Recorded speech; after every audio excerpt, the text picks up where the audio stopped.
Since the beginning of the 2022 school year, in LHS, a policy for cell phones has been implemented, which requires students to not have their phones out during class, with the exception of before or after school, passing period, and lunchtime.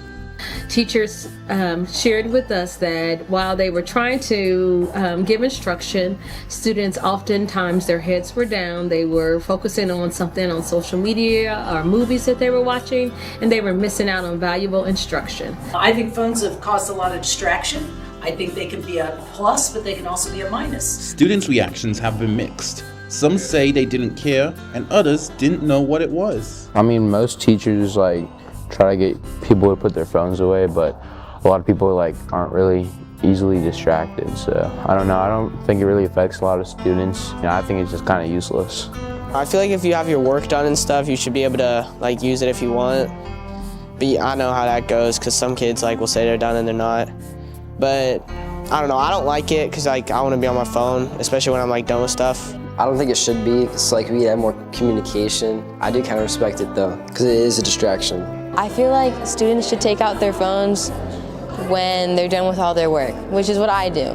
Most classrooms have followed the policy, and most teachers have gone along with it.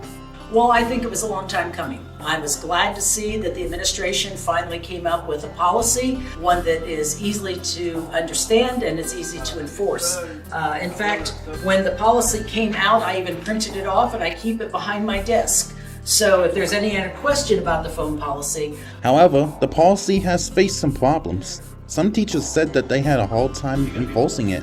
I think it's just been super hard to instill it, and I don't think that as teachers we're probably policing it effectively. Even with inconsistencies that have caused mixed reactions, Ms. Bassett believes the policy still serves a good purpose for our school. We all have to realize that it's a battle that both students are challenged with as well as teachers, and we all have to make sure we're keeping our primary focus on how to make sure students learn best. Liam and Jackson, both from the Lions Law, will sign out and return to the studio.